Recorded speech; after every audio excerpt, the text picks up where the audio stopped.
നമ്മുടെ SSLC ബയോളജിയിലെ first ചാപ്റ്ററാണ് ജെനറ്റിക്സ് ഓഫ് ലൈഫ് അല്ലെങ്കിൽ ജീവൻ്റെ ജനിതകം എന്ന് പറയുന്നത്. അപ്പം നമ്മളുടെ ഈ ഒരു നിങ്ങളുടെ സ്കൂൾ ലൈഫിലെ ബയോളജിയുടെ അടുത്ത് നോക്കുകയാണെങ്കിൽ നിങ്ങൾ ആദ്യമായിട്ടായിരിക്കും ഈ ജെനറ്റിക്സ് എന്ന് പറയുന്ന ഏരിയ പഠിക്കാൻ പോകുന്നത് അല്ലേ. അപ്പോൾ ഈ ഒരു ചാപ്റ്റർ നിങ്ങൾക്ക് നല്ല രീതിയിൽ മനസ്സിലാക്കി നല്ല രീതിയിൽ നിങ്ങൾക്ക് എക്സാമിന് ക്വസ്റ്റ്യൻസ് ഒക്കെ അറ്റൻഡ് ചെയ്യാൻ പറ്റണമെന്നുണ്ടെങ്കിൽ ഈ ഒരു വീഡിയോ എൻ്റെ മക്കൾ കംപ്ലീറ്റ് ആയിട്ട് കാണാം. കാരണം ഈ ഒരു വീഡിയോയിൽ മിസ് പറയാൻ പോകുന്നത് ഈ ചാപ്റ്ററിൻ്റെ ഏറ്റവും ബേസിക് ആയിട്ടുള്ള കാര്യങ്ങളാണ്. സോ ഈ ഒരു കാര്യം നിങ്ങൾക്ക് നല്ല രീതിയിൽ മനസ്സിലാക്കി കഴിഞ്ഞാൽ നിങ്ങൾക്ക് ഈ ചാപ്റ്റർ വളരെ ഈസി ആയിട്ടും നല്ല രീതിയിൽ മനസ്സിലാക്കാൻ വേണ്ടി പറ്റും. ഓക്കെ, അപ്പോൾ അതിന് മുൻപായിട്ട് നിങ്ങൾക്ക് ഈ ചാപ്റ്റേഴ്സൊക്കെ നേരത്തെയൊക്കെ പഠിച്ച് ചാപ്റ്റേഴ്സിൻ്റെ ക്വസ്റ്റ്യൻസ് ഒക്കെ ചെയ്ത് ലൈവ് ക്ലാസ് ഒക്കെ അറ്റൻഡ് ചെയ്ത് നമുക്ക് പഠിക്കണമെന്നുണ്ടെങ്കിൽ ഈ ചാപ്റ്റർ മാത്രമല്ല ഇനിയുള്ള നമ്മളുടെ SSLC ബയോളജിയിലെയും എല്ലാ SSLCയിലെ കംപ്ലീറ്റ് ചാപ്റ്റേഴ്സ് നിങ്ങൾക്കറിയാം നമ്മുടെ സിലബസ് ഒക്കെ മാറിയതാണ്. അപ്പോൾ അടിപൊളിയായിട്ട് പഠിക്കണമെന്നുണ്ടെങ്കിൽ നിങ്ങൾക്ക് നമ്മളുടെ എക്സാമിനറിൻ്റെ ലക്ഷ്യ ബാച്ചിൽ അഡ്മിഷൻ എടുക്കാം. താഴെ കാണുന്ന നമ്പറിൽ മെസ്സേജ് ചെയ്താൽ മതി. 3999 ആണ് നമ്മുടെ ബാച്ച് ഫീ വരുന്നത്. ഓക്കെ, അപ്പോൾ നമ്മൾ ഈ ചാപ്റ്റർ തുടങ്ങുമ്പോൾ തന്നെ നിങ്ങളെല്ലാവരും പഠിച്ചിട്ടുണ്ട്. ആദ്യം നമ്മുടെ ഈ ഒരു ജെനറ്റിക്സിൽ നമുക്കറിയാം ജീനുകൾ ഇൻവോൾവ് ആണ് അല്ലേ. നമ്മളുടെ ഓരോരുത്തരുടെയും സ്വഭാവത്തിന് കാരണം എന്താണ്, നമുക്ക് എങ്ങനെയാണ് പാരൻസിൻ്റെ സ്വഭാവം കിട്ടുന്നത്, അതൊക്കെ പറഞ്ഞിട്ടാണ് തുടങ്ങുന്നത്. അപ്പോൾ ഈ നമ്മുടെ സ്വഭാവത്തിന് കാരണമായിട്ടുള്ള ജീന് എവിടെയാണ് കാണുന്നത് എന്നാണ് നമ്മുടെ ഈ ചാപ്റ്ററിൻ്റെ ഇൻട്രൊഡക്ഷൻ വരുന്നത്. അപ്പോൾ അത് നമ്മൾ സെല്ലിലാണ്, കോശത്തിലാണ്, അല്ലെങ്കിൽ സെല്ലിനകത്ത് നമുക്ക് ന്യൂക്ലിയസ് ഉണ്ട്, ന്യൂക്ലിയസിനകത്ത് നമുക്ക് ക്രോമസോം ഉണ്ട്. ക്രോമസോമിൽ തന്നെ നമുക്കിപ്പോൾ മനുഷ്യന്മാരെടുക്കുകയാണെങ്കിൽ നമുക്ക് 46 ക്രോമസോമുകളാണുള്ളത്. പക്ഷേ ആ 46 ക്രോമസോംസ് നമുക്ക് 2 തരത്തിലുണ്ട്. അതിൽ 44 ക്രോമസോംസ് സൊമാറ്റിക് ക്രോമസോംസ് അല്ലെങ്കിൽ സ്വരൂപ ക്രോമസോമുകളാണ്. ബാക്കി 2 ക്രോമസോമുകൾ വരുന്നത് സെക്സ് ക്രോമസോംസ് ആണ്. അതായത് ഒരു കുഞ്ഞ് ജനിക്കുമ്പം ആ കുഞ്ഞ് ആൺകുട്ടി ആവാനും പെൺകുട്ടി ആവാനും കാരണമായിട്ടുള്ള എല്ലാ ജീൻസും എവിടെയാണ്, ഈ സെക്സ് ക്രോമസോംസിലാണുള്ളത്. പക്ഷേ ആ സെക്സ് ക്രോമസോംസ് തന്നെ നമുക്ക് 2 ടൈപ്പ് ഉണ്ട്. XX ആണ് ഫീമെയിൽസിലുള്ളത്, XY ആണ് മെയിലിലുള്ളത്. അപ്പോൾ നമ്മളൊരു മനുഷ്യരെ പറയുകയാണെങ്കിൽ ഒരു മെയിലിൻ്റെ ജനറ്റിക് കോമ്പസിഷൻ നമ്മൾ പറയുകയാണെങ്കിൽ 44 സൊമാറ്റിക് ക്രോമസോം അല്ലെ സ്വരൂപ ക്രോമസോമുകളും പിന്നെ 2 സെക്സ് ക്രോമസോം. അതിൽ മെയിൽസിലാണെങ്കിൽ XYയും ഫീമെയിൽസിലാണെങ്കിൽ 44 വ്യത്യാസമൊന്നുമില്ല, പക്ഷേ എന്തായിരിക്കും, XX ആയിരിക്കും. ഈ കാര്യങ്ങളൊക്കെ നിങ്ങൾക്ക് ചിലപ്പോൾ ബേസിക്സ് അറിയുന്നുണ്ടാകും. ഇനി നമ്മൾ ബാക്ക് ടു നമ്മളുടെ ക്രോമസോമിലേക്ക് വരികയാണെങ്കിൽ അപ്പം ഇങ്ങനത്തെ 46 ക്രോമസോം ഉണ്ടെന്നാണ് നമ്മൾ പറഞ്ഞത്. അപ്പോൾ ഈ ക്രോമസോമിനെ നമ്മളൊന്നിങ്ങനെ നിവർത്തി നോക്കുകയാണെങ്കിൽ അതിനകത്തുള്ള ഓരോ ഇഴയും നമ്മൾ നിവർത്തി നോക്കുമ്പം നമുക്കിങ്ങനെ ഒരു DNA കിട്ടും. ഓക്കെ, അപ്പോൾ ഈ DNA എന്ന് പറഞ്ഞാൽ നിങ്ങൾക്കറിയാം എന്താണ്, ഡിയോക്സി റൈബോ ന്യൂക്ലിക് ആസിഡ് ഒരു ന്യൂക്ലിക് ആസിഡാണ്. അതേപോലെ തന്നെ RNA ഉണ്ട്, റൈബോ ന്യൂക്ലിക് ആസിഡ്. അപ്പോൾ ഇതിൻ്റെ ബേസിക് യൂണിറ്റ് എന്ന് പറയുന്നത് ന്യൂക്ലിയോടൈഡാണ്. ഒരു ഫോസ്ഫേറ്റും ഒരു ഷുഗറും ഒരു ബേസും ഉണ്ട്. അപ്പോൾ ഈ ഷുഗറിൻ്റെ പ്രത്യേകത ഇത് ഡിയോക്സി റൈബോ ഷുഗറാണ്. അതായത് റൈബോ ഷുഗറിൽ ഒരു ഓക്സിജൻ്റെ കുറവുണ്ട്. ബേസുകൾ തന്നെ നമുക്ക് 4 തരത്തിലുണ്ട്: അഡെനിൻ, ഗ്വാനിൻ, തൈമിൻ ആൻഡ് നമ്മുടെ സൈറ്റോസിൻ. ഇങ്ങനെ നമുക്ക് 4 നൈട്രജൻ ബേസുകളാണുള്ളത്. പറഞ്ഞു വന്നത് അതിനെക്കുറിച്ചല്ല. നമ്മളുടെ ഈ ഒരു DNA നമ്മൾ എടുത്ത് നോക്കിക്കഴിഞ്ഞാൽ DNAയുടെ ഓരോ സെഗ്മെൻറ്റിനെയുമാണ് നമ്മൾ എന്ത് വിളിക്കുന്നത്, ജീൻ എന്ന് വിളിക്കുന്നത്. ആൻഡ് ഈ ജീനുകളാണ് എന്തിന് കാരണം, നമ്മളുടെ ഓരോരുത്തരുടെയും സ്വഭാവത്തിന് കാരണം. ഓക്കെ, സ്വഭാവം എന്ന് പറയുമ്പോൾ നമ്മുടെ ഫിസിക്കലായിട്ടുള്ളതാവാം അല്ലെങ്കിൽ നമ്മൾ മറ്റുള്ളവരോട് പെരുമാറുന്നതാവാം. അപ്പോൾ അതിനെല്ലാം കാരണം എന്താണ്, നമ്മുടെ ജീൻസാണ്. അപ്പോൾ നമ്മളിപ്പോൾ കാണാൻ എങ്ങനെ ഇരിക്കുന്നു, ഇപ്പോൾ നമ്മുടെ മുടി ആയിക്കോട്ടെ, നമ്മുടെ സ്കിന്നായിക്കോട്ടെ, നമ്മുടെ ഹൈറ്റ് ആയിക്കോട്ടെ അല്ലേ, നമ്മുടെ ശരീരത്തിലുള്ള ഓരോ ഹോർമോൺസിൻ്റെ ലെവലായിക്കോട്ടെ, നമ്മൾ മറ്റൊരാളോട് ഇപ്പോൾ പെട്ടെന്ന് ദേഷ്യപ്പെടുന്ന ആളാണോ, പെട്ടെന്ന് ചിരിക്കുന്ന ആളാണോ, അല്ലെങ്കിൽ മറ്റുള്ളവരെ ഉപദ്രവിക്കുന്ന ആളാണോ, ഇതിൻ്റെയൊക്കെ ബേസിക്സ് എന്താണ്, നമ്മളുടെ ഓരോരുത്തരുടെയും സെല്ലിലുള്ള ജീനാണ്. ആൻഡ് ആ ജീൻ എന്ന് പറയുന്നത് നമുക്കറിയാം, ഈ ജീൻ എങ്ങനെയാണ് നമ്മളുടെ ഒരു സ്വഭാവത്തിന് കാരണമാവുന്നത്. അത് 2 പ്രോസസ്സ് കഴിഞ്ഞിട്ട് അത് എന്തായിട്ട് മാറുന്നുണ്ട്, പ്രോട്ടീനുകളായിട്ട് മാറുന്നുണ്ട്. ഈ പ്രോട്ടീനുകളാണ് നമ്മളുടെ എല്ലാ കാര്യങ്ങൾക്കും റെസ്പോൺസിബിൾ ആയിട്ടുള്ളത്. അപ്പോൾ നമ്മളുടെ ഈ ഒരു DNA എവിടെയാണുള്ളത്, നമ്മുടെ സെല്ലിൻ്റെ അകത്ത്, ന്യൂക്ലിയസിൻ്റെ അകത്ത് അല്ലേ. അപ്പോൾ ഈ ന്യൂക്ലിയസിൻ്റെ അകത്തുള്ള DNA ഒരിക്കലും ന്യൂക്ലിയസ് വിട്ട് പുറത്ത് വരില്ല. പകരം എന്ത് ചെയ്യും, ഇതിൻ്റെ മെസ്സേജ്, ഇപ്പോൾ എനിക്ക് ഈ ഒരു ജീനാണ് പ്രോട്ടീനായിട്ട് മാറ്റേണ്ടത് എന്നുണ്ടെങ്കിൽ അതിൻ്റെ മെസ്സേജ് ഒരു mRNA ഒരു RNAയിലേക്ക് കോപ്പി ചെയ്യും. ഓക്കെ, ഒരു RNAയിലേക്ക് കോപ്പി ചെയ്യുന്നു. ആ RNA എന്താണ്, DNAയുടെ മെസ്സേജ് ക്യാരി ചെയ്യുന്ന ആളായതുകൊണ്ട് നമ്മൾ ഈ RNAനെ എന്ത് വിളിക്കും, മെസ്സഞ്ചർ RNA എന്ന് വിളിക്കും. അപ്പോൾ DNAയിലുള്ള മെസ്സേജ് നമ്മൾ എന്ത് ചെയ്തു, RNAയിലേക്ക് കോപ്പി ചെയ്തു. അത് DNA-യുടെ മെസ്സേജ് ക്യാരി ചെയ്ത RNA ആയതുകൊണ്ട് ഇറ്റ് ഇസ് കോൾഡ് mRNA. ഈ പ്രോസസ്സിനെയാണ് നമ്മൾ വിളിക്കുക ട്രാൻസ്ക്രിപ്ഷൻ. അങ്ങനെ ട്രാൻസ്ക്രിപ്ഷൻ നടന്ന് നമ്മുടെ കയ്യിൽ ഇപ്പോൾ mRNA ഉണ്ട്. ഈ mRNA എവിടെ എത്തും? ന്യൂക്ലിയസിന് പുറത്ത് നമ്മുടെ സൈറ്റോപ്ലാസത്തിലെത്തും. അവിടെ റൈബോസോം വന്ന് mRNAയുടെ മുകളിൽ വന്നിരിക്കും. റൈബോസോം എന്ത് ചെയ്യും? mRNAയുടെ മെസ്സേജ് റീഡ് ചെയ്യും. അതിനുശേഷം അതിന് വേണ്ടിയിട്ടുള്ള അമിനോ ആസിഡുകൾ എന്ത് ചെയ്യണം? കൂട്ടിച്ചേർക്കണം. അങ്ങനെ കൂട്ടിച്ചേർക്കാൻ ഇവിടെ റൈബോസോമിൽ RNA ഉണ്ട്, പക്ഷേ അമിനോ ആസിഡുകൾ ഇവിടെ ഇല്ല. അപ്പോൾ ആ അമിനോ ആസിഡിനെ കൊണ്ടുവരണം അല്ലേ? അപ്പോൾ അമിനോ ആസിഡ് വേറെ ഏതോ സ്ഥലത്താണ് സെല്ലിനകത്തുള്ളത്. അപ്പോൾ അമിനോ ആസിഡിനെ റൈബോസോമിലേക്ക് എത്തിക്കാൻ, ട്രാൻസ്ഫർ ചെയ്യാൻ ഒരു RNA സഹായിക്കുന്നുണ്ട്. അതാണ് tRNA. അപ്പോൾ ഈ tRNA അമിനോ ആസിഡുകൾ ഇവിടെ എത്തിക്കുന്നതോടുകൂടി എന്ത് ചെയ്യും? നമ്മുടെ അമിനോ ആസിഡുകളെല്ലാം കൂട്ടിച്ചേർത്ത് പ്രോട്ടീനാക്കി മാറ്റും. അപ്പോൾ mRNA ഇപ്പോൾ എന്തായിട്ട് മാറിയിട്ടുണ്ട്? പ്രോട്ടീനായിട്ട് മാറിയിട്ടുണ്ട്. ഈ ഒരു സ്റ്റെപ്പിനെയാണ് നമ്മൾ വിളിക്കുക ട്രാൻസ്ലേഷൻ.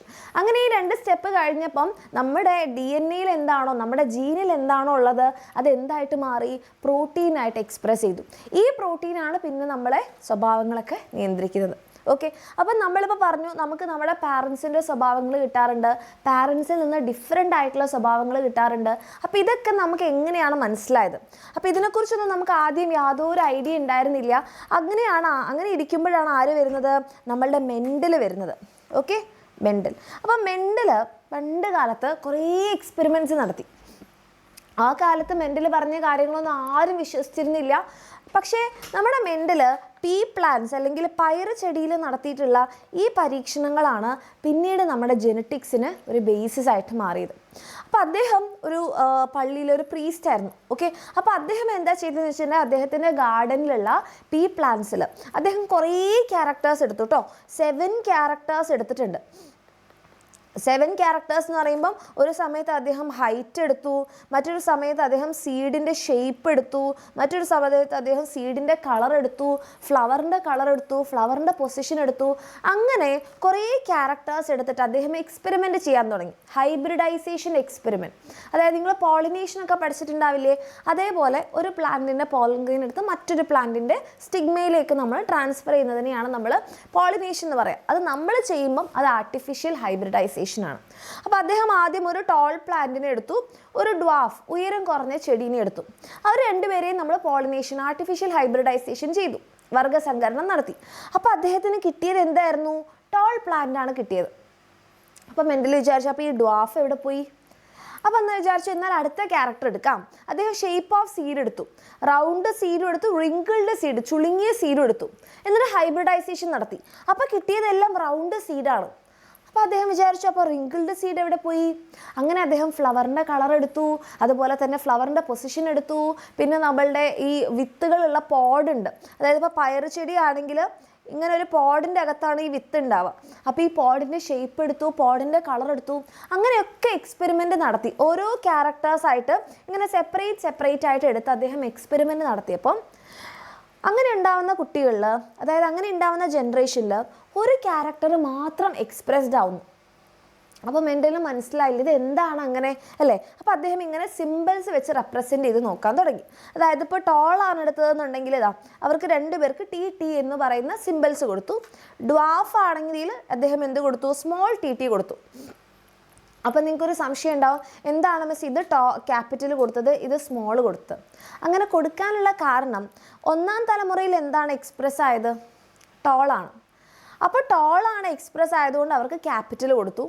ഡ്വാഫ് എക്സ്പ്രസ് ആയില്ലല്ലോ, അങ്ങനെ എക്സ്പ്രസ് ആവാത്തവർക്ക് സ്മോൾ ലെറ്ററും കൊടുത്തു. അപ്പോൾ ഇതിനകത്തതേ ഇങ്ങനെ ഗ്യാമേറ്റ് റെപ്രസെൻ്റ് ചെയ്യുന്നുണ്ട്. ഇതാണ് ഗ്യാമേറ്റ് കേട്ടോ. ശരിക്കും നമുക്ക് 2 എണ്ണം വരും, പക്ഷെ 2 സെയിം ആയതുകൊണ്ട് ഒരു തവണ എഴുതിയെന്നേ ഉള്ളൂ. അപ്പോൾ ഇങ്ങനെ നോക്കിയപ്പം അദ്ദേഹം എന്താണ് ഇതിനകത്ത് ക്യാപിറ്റൽ ടിയും വന്നിട്ടുണ്ട്, സ്മോൾ ടിയും വന്നിട്ടുണ്ട്. പക്ഷേ പുറമേക്ക് കണ്ടത് എന്താണ്? പുറമേക്ക് എക്സ്പ്രസ്ഡ് ആയത് വെറും ടോൾ എന്ന് പറയുന്ന ക്യാരക്ടർ മാത്രം. അപ്പോൾ അദ്ദേഹം പറഞ്ഞു അങ്ങനെ എക്സ്പ്രസ് ആവുന്ന ക്യാരക്ടറിനെ നമ്മൾ എന്ത് വിളിക്കാം? ഡോമിനൻ്റ് ട്രെയ്റ്റ് എന്ന് വിളിക്കാം. ട്രെയ്റ്റ് എന്ന് പറഞ്ഞാൽ ഗുണം. ഓക്കെ, ഗുണം. ആൻഡ് ഹിഡൻ ആയി കിടന്നത്, അതായത് അവിടെ എക്സ്പ്രസ്ഡ് ആവാത്ത ക്യാരക്ടറിനെ നമുക്ക് റെസസീവ് ട്രെയ്റ്റ് എന്ന് വിളിക്കാം. ഓക്കെ, അപ്പോൾ നമ്മൾ പുറമേക്ക് എക്സ്പ്രസ്ഡ് ആയതിനെ നമ്മൾ എന്ത് വിളിച്ചു? നമ്മൾ വിളിച്ചു ഡോമിനൻ്റ് ക്യാരക്ടർ. ഇവിടെ ടോളാണ് ഡോമിനേറ്റ് ചെയ്തത്, ഡ്വാഫ് എന്ത് ചെയ്തു? ഹിഡൻ ആയി കിടന്നു. ഓക്കെ, അപ്പോൾ പുറമേക്ക് കാണുന്നത് എന്താണോ അതിനെയാണ് നമ്മൾ ഡോമിനൻ്റ് ക്യാരക്ടർ എന്നും, ഹിഡൻ ആയി കിടക്കുന്നതിനെ നമ്മൾ എന്ത് വിളിച്ചു? റെസസീവ് ക്യാരക്ടർ എന്നും വിളിച്ചു. ഓക്കെ, അപ്പോൾ നമ്മൾക്ക് വേറൊരു ടേമും കൂടി ഇവിടെ ഉള്ളതാണ് ഫീനോടൈപ്പ്. അപ്പം മെൻ്റൽ ഈ എക്സ്പെരിമെൻ്റ് നടത്തിയപ്പം എല്ലാവരും തന്നെ കൂടിയ ചെടികളാണ് കണ്ടത്, ഉയരം കൂടിയത് ചെടികളാണ് കണ്ടത്. അപ്പോൾ അദ്ദേഹം അതിനെ വിളിച്ചു, ആ പുറമേക്ക് കാണുന്നതിനെ അദ്ദേഹം ഫീനോടൈപ്പ് എന്ന് വിളിച്ചു. ആൻഡ് ഈ ഒരു സംഭവം നമുക്ക് ഇങ്ങനെ സിമ്പിൾസ് വെച്ച് ചെയ്തപ്പോഴല്ലേ മനസ്സിലായത്. അതായത് ഇതിനെ നമുക്ക് എന്ത് ചെയ്യാൻ പറ്റുന്നില്ല, പുറത്തേക്ക് കാണാൻ പറ്റുന്നില്ല, ക്യാപിറ്റൽ ടിയും സ്മോൾ ടിയും. അപ്പോൾ ഇതിനെ അദ്ദേഹം വിളിച്ചു ജീനോടൈപ്പ്. അപ്പം എന്താണോ പുറത്തേക്ക് എക്സ്പ്രസ്ഡ് ആവുന്നത് അതിനെ അദ്ദേഹം ഫീനോടൈപ്പ് എന്നും, എക്സ്പ്രസ്ഡ് ആവാത്തത് ഇങ്ങനത്തെ സിമ്പിൾസ് ഉണ്ടല്ലോ അതാണല്ലോ ആക്ച്വലി ജീൻസ്, അപ്പോൾ അതിനെ അദ്ദേഹം ജീനോടൈപ്പ് എന്നും വിളിച്ചു. ഓക്കെ. ആൻഡ് പുറത്തേക്ക് എക്സ്പ്രസ്ഡ് ആയ ട്രെയ്റ്റിനെ ഡോമിനൻ്റ് ട്രെയ്റ്റ് എന്നും എക്സ്പ്രസ്ഡ് ആവാത്ത ട്രെയ്റ്റിനെ റെസസീവ് ട്രെയ്റ്റ് എന്നും വിളിച്ചു. ഓക്കെ. അപ്പം ഇങ്ങനെ സിമ്പിൾസ് വെച്ചപ്പോൾ മെൻ്റലിന് മനസ്സിലായി എന്താണ്, ദ ഹൈറ്റ് എന്ന് പറയുന്ന ഒരു ക്യാരക്ടർ എടുത്തപ്പോൾ ആ ഹൈറ്റ് എന്ന് പറയുന്ന ക്യാരക്ടറിന് എന്താണ്, ഒരു ജീനാണല്ലോ കൺട്രോൾ ചെയ്യുന്നത് അല്ലേ. നമ്മുടെ എല്ലാവരുടെയും ക്യാരക്ടേഴ്സ് ഒരു ജീനാണ് കൺട്രോൾ ചെയ്യുന്നത്. അപ്പോൾ ഈ ഒരു ഓരോ ജീനിനും 2 ട്രെയ്റ്റുകൾ ഉണ്ടാകും. ട്രെയ്റ്റ് എന്ന് വിളിച്ചാൽ ഗുണം. ഓരോ ക്യാരക്ടറിനും ഓരോ സ്വഭാവത്തിനും 2 ഗുണങ്ങൾ ഉണ്ടാകും ജനറലി. ആ 2 വ്യത്യസ്ത ഗുണങ്ങളെ അല്ലെങ്കിൽ 2 ഡിഫറെൻറ്റ് ട്രെയ്റ്റ്സിനെ നമ്മൾ വിളിക്കുന്ന പേരാണ് എലീൽസ്. ഇപ്പോൾ സീഡ്, ഷേപ്പ് ഓഫ് സീഡ് എന്ന് പറയുന്ന ക്യാരക്ടർ എടുത്തു കഴിഞ്ഞാൽ അത് കൺട്രോൾ ചെയ്യാനൊരു ജീൻ ഉണ്ടാവും അല്ലേ. ഇപ്പോൾ ഷേപ്പ് ഓഫ് സീഡാണ് മിസ് എടുത്തതെന്ന് കരുതാം, ഷേപ്പ് ഓഫ് സീഡ്. അപ്പോൾ അത് കൺട്രോൾ ചെയ്യാനൊരു ജീൻ ഉണ്ടാവുമല്ലോ. അതിനെന്തുണ്ടാകും, 2 ഡിഫറെൻറ്റ് ട്രെയ്റ്റ് ഉണ്ടാകും. റൗണ്ട് എന്ന് പറയുന്ന ഒരു ഗുണവും റിങ്കിൾഡ് എന്ന് പറയുന്ന മറ്റൊരു ഗുണവും അല്ലേ. സോ ഈ ഡിഫറെൻറ്റ് ട്രെയ്റ്റ്സിനെ നമ്മൾ എലീൽസ് എന്നാണ് വിളിക്കുക. ആൻഡ് ഈ എലീൽസിൽ ഇപ്പം ഇവിടെ പുറത്തേക്ക് കാണാൻ പറ്റുന്നതാണ് നമുക്ക് ടോളും ഡ്വാഫും. ടോളിനെയും കാണാം, ഡ്വാഫിനെയും കാണാം.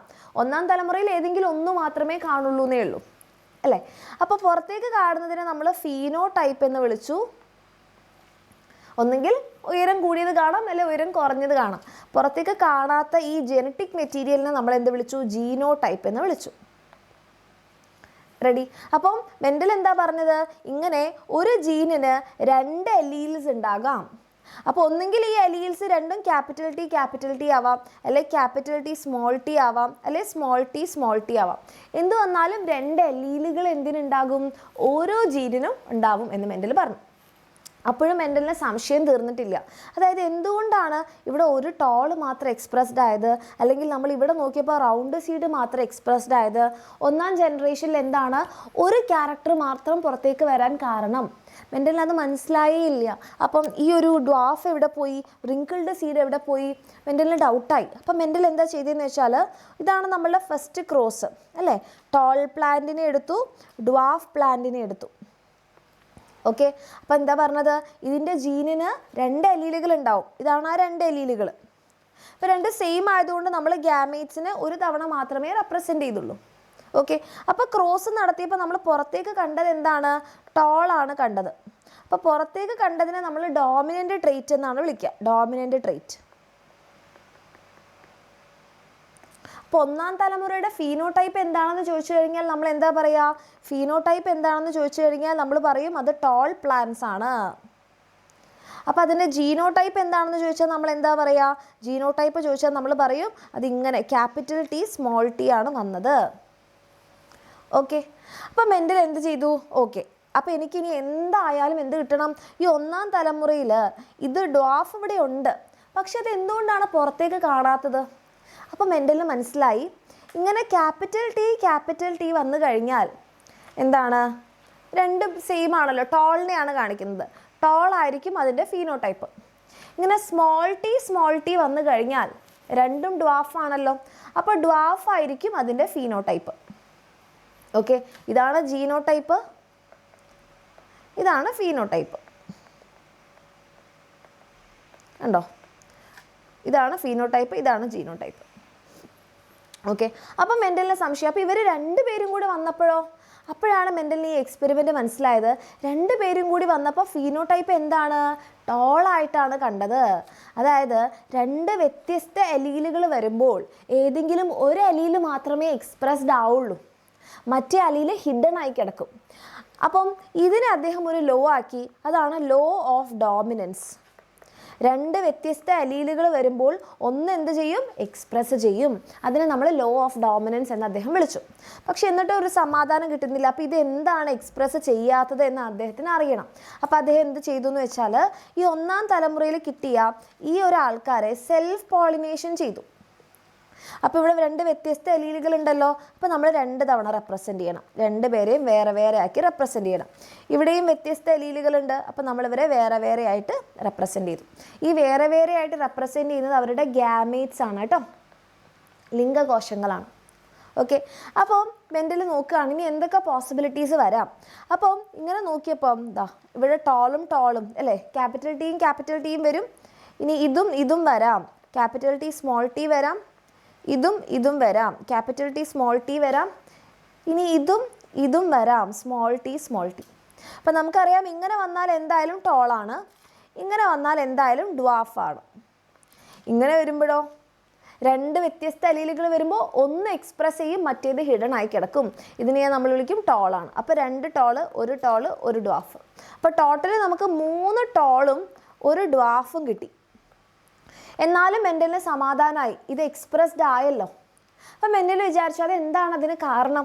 അപ്പോഴാണ് മെൻ്റൽ മനസ്സിലായത് ഈ ഗ്യാമേറ്റ് ഫോം ചെയ്യുമ്പോൾ ഈ അലീലുകൾ എന്ത് ചെയ്യുന്നുണ്ട്, പരസ്പരം കൂടിക്കലരാതെ വേർപിരിയുന്നുണ്ട്. During gamete formation alleles separate or segregate without mixing. ഇവിടെ ശരിക്കും ഇവർക്ക് 2 പേർക്കും കൂടെ മിക്സ് ചെയ്തിട്ട് ഒരു മീഡിയം ഹൈറ്റ് ഫോം ചെയ്തൂടെ, പക്ഷേ അങ്ങനെ ഉണ്ടാകുന്നില്ല എന്ന് മെൻ്റലിന് മനസ്സിലായി. അങ്ങനെ ഉണ്ടാവാത്തത് കൊണ്ടാണ് ഈ അലീൽ ഇവിടെ പ്യുവറായിട്ട് നിൽക്കുന്നത്. ഇവർക്ക് 2 പേർക്കും കൂടിച്ചേരാനുള്ള ഒരു സാഹചര്യം വന്ന് ഡ്വാഫ് എക്സ്പ്രസ്ഡ് ആയി സെക്കൻഡ് ജനറേഷനിൽ. ഓക്കെ, അപ്പോൾ അതും മെൻ്റൽ ഒരു ലോ ആക്കിയിട്ടുണ്ടായിരുന്നു. റെഡി, ലോ ഓഫ് സെപ്പറേഷൻ അല്ലെ ലോ ഓഫ് സെഗ്രിഗേഷൻ എന്ന് പറഞ്ഞിട്ട്. ഇപ്പോൾ ഇവിടെയൊക്കെ നിങ്ങൾ നോക്കിക്കഴിഞ്ഞാൽ ഒരു ക്യാരക്ടറാണ് എടുത്തിട്ടുള്ളത്, ഒരു സ്വഭാവമാണ് എടുത്തിട്ടുള്ളത് അല്ലേ. അപ്പോൾ ഇത്തരത്തിലുള്ള ക്രോസിനെയാണ് നമ്മൾ എന്ത് വിളിക്കുക, മോണോ ഹൈബ്രിഡ് ക്രോസ് എന്ന് വിളിക്കുക. ഇതേപോലെ മെൻ്റൽ എന്ത് ചെയ്തിട്ടുണ്ട്, 2 ക്യാരക്ടറൊക്കെ എടുത്ത് ചെയ്തിട്ടുണ്ട്. അതിന് ഡൈ ഹൈബ്രിഡ് ക്രോസ് എന്ന് വിളിക്കും. ആൻഡ് ചില കാര്യങ്ങൾ എന്താണ്, മെൻ്റലിൻ്റെ ഈ പറയുന്ന കോൺസെപ്റ്റ് അല്ലെങ്കിൽ ഈ പറയുന്ന ലോസിൽ നിന്ന് വേരിയേഷൻസ് കാണിച്ചിട്ടുണ്ട്. ഫോർ എക്സാമ്പിൾ കോഡോമിനൻസ്, ഇൻകംപ്ലീറ്റ് ഡോമിനൻസ്, അതുപോലെ തന്നെ പോളിജെനറ്റിക് ഇൻഹെറിറ്റൻസ്, അങ്ങനത്തെ കുറച്ച് കാര്യങ്ങളുണ്ട്. ഓക്കെ, ആൻഡ് ഇങ്ങനെ വേരിയേഷൻ കാണിക്കാനുള്ള കാരണങ്ങൾ എന്തൊക്കെയാണ്, അതൊക്കെയാണ് ബാക്കി നമ്മുടെ ഈ ചാപ്റ്ററിൽ പഠിക്കുന്നത്. അപ്പോൾ ഈ ചാപ്റ്ററിലെ കംപ്ലീറ്റ് കാര്യങ്ങൾ നമ്മൾ ഒരൊറ്റ 1 ഷോട്ടിൽ പഠിക്കുന്നുണ്ടാകും. പക്ഷേ ആ 1 ഷോട്ട് നിങ്ങൾക്ക് വേണമെന്നുണ്ടെങ്കിൽ നിങ്ങൾ കമൻറ്റ് ചെയ്യുക. അതേപോലെ തന്നെ നിങ്ങൾക്ക് ഈ കാര്യങ്ങൾ മിസ് പറഞ്ഞ ഈ ബേസിക്സ് മനസ്സിലായോ എന്നുള്ളത് നിങ്ങൾ കമൻറ്റ് ചെയ്യുക. Thank you so much. നമുക്കിനി നെക്സ്റ്റ് ഒരു വീഡിയോയിൽ കാണാം. ഓക്കെ, അപ്പോൾ ഇതൊക്കെ നിങ്ങൾക്ക് ഡീറ്റെയിൽഡ് ആയിട്ട് ലൈവ് ക്ലാസ്സിലൂടെയൊക്കെ പഠിക്കണം എന്നൊക്കെ ആഗ്രഹമുണ്ട്. ഓരോ ചാപ്റ്റേഴ്സ് നിങ്ങൾക്ക് ലൈവ് ക്ലാസ്സിലൂടെ പഠിക്കണം എന്ന് ആഗ്രഹം ഉണ്ടെങ്കിൽ താഴേക്ക് എന്ന നമ്പറിൽ മെസ്സേജ് ചെയ്യാം. Thank you.